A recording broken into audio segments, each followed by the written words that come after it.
Okay, hello everybody. सो थोड़ा सा time save करने के लिए जो नेक्स्ट जो सिंपल प्रोटीन के अंदर और सारे एग्जांपल हैं, उस एग्जांपल को मैं आपको बुक से एक्सप्लेन कर रहा हूँ।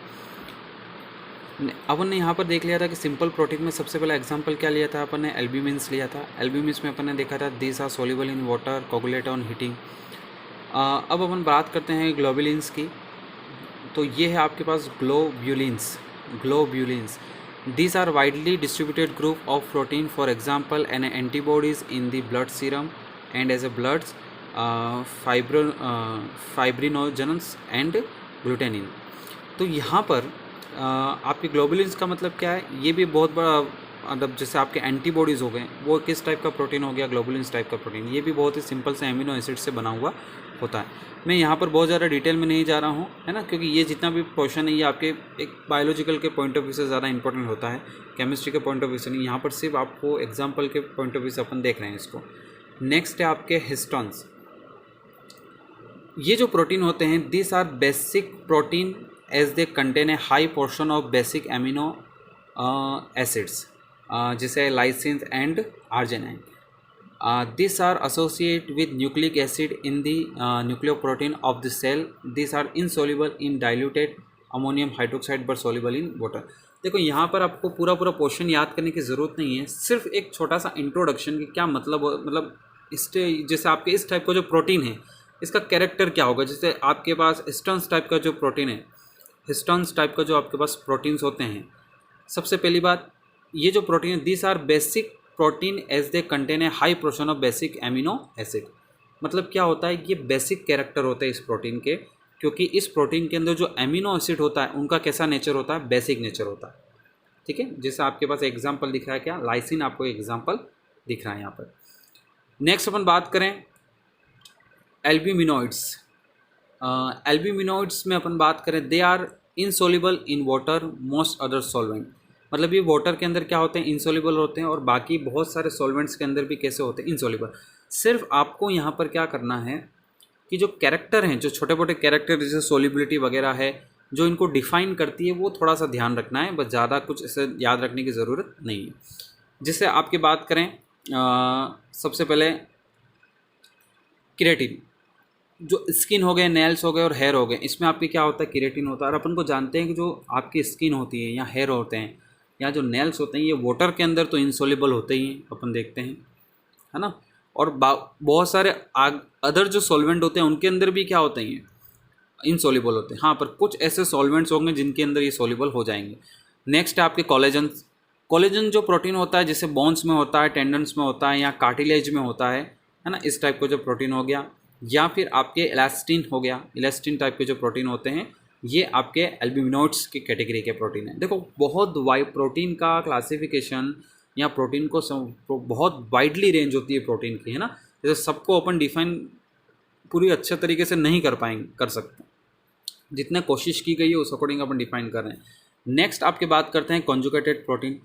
तो कॉन्जुगेटेड प्रोटीन में क्या होता है, सबसे पहली बात, इसमें आपको एक पेप्टाइड पार्ट मिलेगा और इसमें आपको एक नॉन पेप्टाइड पार्ट मिलेगा। मतलब यहाँ पर क्या होता है, आप थोड़ा सा डिफरेंस समझना। सिंपल प्रोटीन्स के अंदर एमिनो एसिड होते हैं, सिंपल एमिनो एसिड्स, है ना, ये आपस में कंबाइंड होकर सीधा प्रोटीन बना देते हैं। इसमें क्या होता है, पेप्टाइड होता है, पेप्टाइड पार्ट भी होता है और साथ साथ में नॉन पेप्टाइड पार्ट भी होता है। और जो नॉन पेप्टाइड पार्ट होता है उसको अपन क्या बोलते हैं, प्रोस्थेटिक ग्रुप बोलते हैं। क्या बोला जाता है उसको, प्रोस्थेटिक ग्रुप बोला जाता है। इसके अंदर एग्जाम्पल बात करें तो यहाँ पर एक तो आपको पेप्टाइड का पार्ट मिलेगा। अब पेप्टाइड का पार्ट बना हुआ किससे होगा, डेफिनेटली एमिनो एसिड से बना होगा, क्योंकि अपन जानते हैं कि पेप्टाइड भी किससे बना होता है, एमिनो एसिड से बना होता है। तो जो पेप्टाइड का पार्ट है वो बना तो एमिनो एसिड से ही होता है, पर इसमें एक पेप्टाइड पार्ट होता है, एक नॉन पेप्टाइड पार्ट होता है। अब यहाँ पर देखना, जितने भी आपको ये प्रोटीन दिख रहे हैं ना, इन प्रोटीन को ध्यान से देखना कि इसमें आपके पेप्टाइड भी है और नॉन पेप्टाइड चेन भी है, यहाँ पेप्टाइड भी है और नॉन पेप्टाइड पार्ट भी है इसके अंदर। सबसे पहला आपके कौन सा है, फॉस्फोप्रोटीन। फॉस्फोप्रोटीन से आप ये समझना कि इसके अंदर प्रोटीन तो है, पर साथ साथ में कोई ना कुछ फॉस्फोरस जैसी कोई चीज़ है इसके अंदर। This on complete hydrolysis give amino acid and A phosphoric part. मतलब जो फॉस्फोप्रोटीन्स होते हैं, जब इनका आप हाइड्रोलाइसिस करते हो तो आपको एमिनो एसिड्स देंगे। अब एमिनो एसिड्स क्यों देंगे, क्योंकि इनके अंदर पेप्टाइड और पेप्टाइड के अंदर क्या होता है, एमिनो एसिड होता है, तो ये आपको एमिनो एसिड देने हैं। साथ साथ में इसमें आपको एक फॉस्फोरिक पार्ट मिलेगा, मतलब फॉस्फोरस के भी कुछ मॉलिक्यूल्स मिलने वाले हैं आपको, एक फॉस्फोरिक पार्ट मिलेगा। ठीक है, जैसे एग्जांपल सीधा आ जाते हैं कैसिन। कैसिन आपके किसके अंदर मिलता है? आपको मिल्क के अंदर। और मिल्क के अंदर जो कैसिन मिलता है एक वो फॉस्फोप्रोटीन है, इसके अंदर एमिनो एसिड्स तो मिलेंगे ही हाइड्रोलाइसिस पर, साथ साथ में आपको एक फॉस्फोरिक पार्ट भी मिलेगा। मतलब आप यूँ समझ सकते हो इसमें आपके जो पेप्टाइड पार्ट है उसके अंदर तो एमिनो एसिड है, पर जो नॉन पेप्टाइड पार्ट है उसके अंदर क्या है? फॉस्फोरिक पार्ट है, वो उसके अंदर फॉस्फोरस के मॉलिक्यूल्स हैं। ठीक है, नेक्स्ट अपन बात करते हैं लिपोप्रोटीन्स। लिपोप्रोटीन्स का मतलब क्या? They consist cholesterol ester and phospholipids attach to the protein molecule. Most of the lipid in mammalian blood is transported in the form of lipoprotein complex। देखो इसमें क्या है कि आपके पास एक तो आपको क्या मिलेगा? अब प्रोटीन का पार्ट मतलब वही पेप्टाइड वाला है ना, पेप्टाइड का पार्ट मिलेगा। और उस पेप्टाइड के पार्ट में आपको कौन मिलेगा? Cholesterol ester. ठीक है, कोलेस्ट्रॉल एस्टर मिलेगा। और फॉस्फोलिपिड्स, यहाँ तो कोलेस्ट्रॉल एस्टर और फॉस्फोलिपिड आपके अटैच होंगे किससे? प्रोटीन मॉलिक्यूल से। आप यूँ कह सकते हो एक तो आपके पेप्टाइड का पार्ट है और जो नॉन पेप्टाइड पार्ट है उस नॉन पेप्टाइड पार्ट में कोलेस्ट्रॉल और फॉस्फोलिपिड होंगे।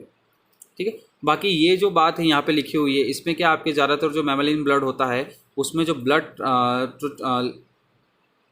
जो आपके लिपिड जो ट्रांसफ़र होता है मैमेलियन ब्लड में वो लिपोप्रोटीन की फॉर्म में है। तो देखो ध्यान से ही समझना, अपन जैसे कुछ खाते हैं है ना, अपन जैसे कोई लिपिड खाते हैं, अपन कोई भी ऑयली चीज़ वगैरह अपन खा रहे हैं जिसके अंदर कोलेस्ट्रॉल होता है या जिसके अंदर वसा होती है, लिपिड होता है। अब वो ब्लड के थ्रू क्या होता है? ट्रांसफ़र भी होता है। तो वो ब्लड के थ्रू जब ट्रांसफ़र होता है तो वो किसकी फॉर्म में होता है? लिपोप्रोटीन कॉम्प्लेक्स की फॉर्म में। मतलब आपने लिपिड खाया है ना, आपने लिपिड खाया, वो आपके ब्लड में पहुंचा, तो वो ब्लड के अंदर ट्रांसपोर्ट किसकी फॉर्म में होगा? लिपोप्रोटीन कॉम्प्लेक्स की फॉर्म में। मतलब एक कॉम्प्लेक्स कंपाउंड का फॉर्मेशन होगा और वो आपके ब्लड में फ्लो होगा और उसको जहाँ पे जाना है वहाँ पे पहुँचेगा वो। ठीक है, तो आपको ये बात समझ में आ गई होगी। जिससे सीधा मैं एग्जांपल पर आ जाता हूँ। जिससे आपके पास सेल न्यूक्लियाई, एग योक और माइलिन है ना, ये जो आपके पास जो प्रोटीन्स हैं ये आपके पास जो ये लिपोप्रोटीन्स कहाँ पे मिलते हैं? आपको सेल न्यूक्लिया में और एग योक में। एग योक आप समझते हो जो येलो पार्ट होता है एग के अंदर, उसको वो कौन सा होता है? लिपोप्रोटीन होता है। इसलिए जिसको कोलेस्ट्रॉल होता है ना, जिसको कोलेस्ट्रॉल की प्रॉब्लम होती है, हार्ट प्रॉब्लम होती है, तो डॉक्टर उसको सलाह भी देते हैं कि आपको एग का योग नहीं खाना चाहिए क्योंकि इसमें लिपोप्रोटीन का होता है, उसमें कोलेस्ट्रॉल का पोर्शन होता है, तो वो ज़्यादा आपके लिए थोड़ा हार्मफुल होगा।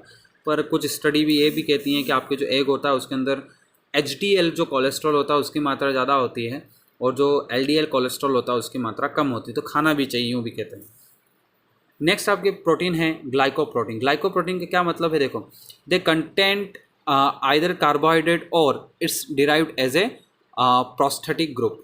मतलब इसमें क्या होता है? एक तो आपके पास जो पेप्टाइड चेन होती है वो होती है, साथ में जो नॉन पेप्टाइड पार्ट होता है वो किसका होता है? कार्बोहाइड्रेट का होता है। यहाँ कार्बोहाइड्रेट का कोई ना कोई डिराइव्ड मॉलिक्यूल होगा है ना, उसका पार्ट होता है।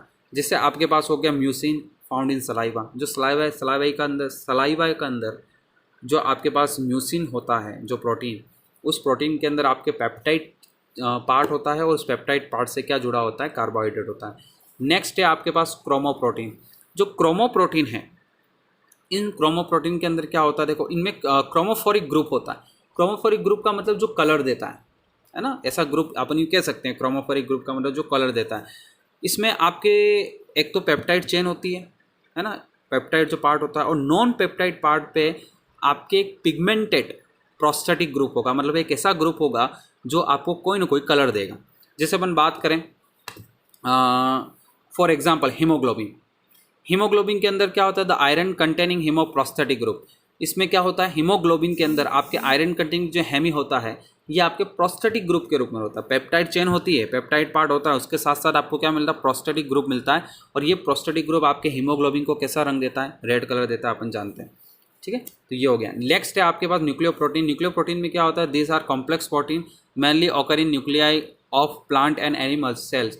The prosthetic group consists complex polymer of high molecular weight called nucleic acid, DNA, RNA linked to protein। मतलब इसमें पेप्टाइड चेन तो होती है, पेप्टाइड पार्ट होता है, और उसके बाद जो प्रोस्थेटिक पार्ट होता है वो कौन सा होता है? Prosthetic group consist complex polymer of high molecular weight called nucleic acid DNA RNA, मतलब यहाँ पर नॉन प्रोस्टेटिक ग्रुप के फॉर्म में कौन होते हैं, डीएनए आरएनए, जिससे आपके न्यूक्लिक एसिड होते हैं, जो किससे जुड़े होते हैं, आपके प्रोटीन से, यहाँ पे पेप्टाइड जो होता है उससे कनेक्टेड रहते हैं। तो इस टाइप से न्यूक्लिक प्रोटीन, तो ये हो गया आपके किसका, कॉन्जुगेट प्रोटीन का क्लासिफिकेशन। मतलब कॉन्जुगेट प्रोटीन का मतलब है एक होता है एमिनो एसिड वाला पार्ट, पेप्टाइड वाला पार्ट, एक होता है नॉन पेप्टाइड वाला पार्ट।